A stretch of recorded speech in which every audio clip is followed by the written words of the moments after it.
Welcome to the new CCO Brief. I'm Elliot Mizrahi. A recent study by Page and the Harris poll of over 11,000 respondents across more than 10 global markets revealed what's keeping communication leaders up at night. Economic instability, societal polarization, and eroding trust in institutions top the list of concerns. Meanwhile, CCOs identified the growing backlash against corporate ESG and DEI initiatives as their number one business risk for 2025. Today, on this edition of the new CCO Brief, we're joined by Mara Hedgecoth, the Chief Communications and Marketing Officer at APCO, and Bill Walsh, Senior Vice President of Integrated Communications at the AARP, to explore how senior communicators are adapting to these unprecedented challenges. I'm Elliot Mizrahi, and this is the new CCO Brief. Mara, I want to start with you. We're seeing this convergence of global challenges, from technological disruption to resource pressures. What I want to understand is, how is this changing what CEOs expect from communication leaders? Well, first of all, Elliot, thanks for having me. I believe the landscape is shifting rapidly. Companies need to be even more nimble and adaptable. CEOs are looking to their communication leaders to be strategic advisors who can navigate complex, multi-stakeholder environments and champion transformation and change within their organizations. Communication leaders are becoming integral partners to the CEO and other members of the C-suite. They expect CCOs to provide insights on societal and business trends, manage reputational risks, drive authentic engagement, and help them shape and execute the overall business strategy.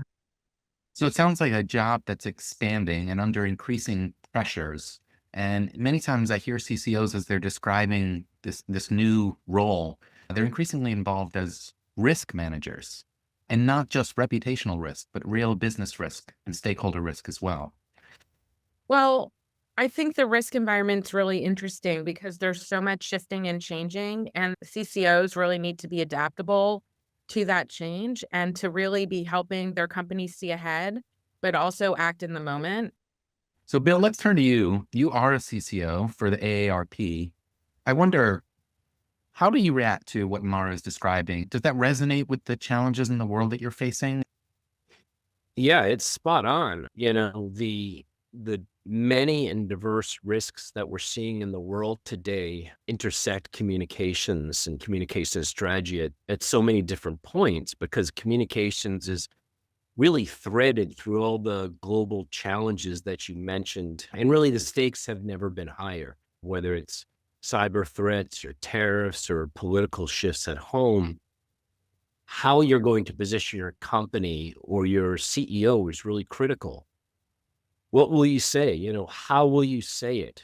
Who will do the speaking? Or should you say anything at all?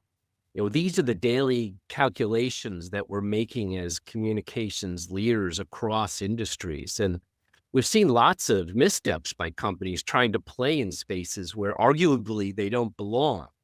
And they've been assailed by the public or the media. And having a clear view on how you want to position your company in the face of any of these given situations is really at the heart of strategic communications.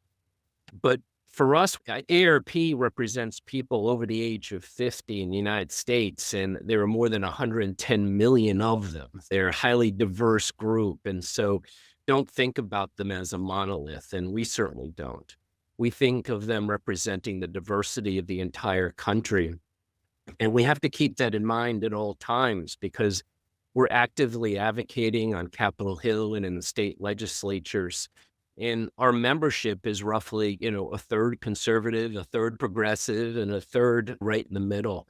So we have to be highly sensitive to how all different groups are perceiving various policy proposals or news items that come up. But what's important is to stay true to core principles. We're about representing the interest of older Americans, being their voice in the corridors of power, fighting to protect programs that are important to them, like Social Security and Medicare and Medicaid, fighting age discrimination.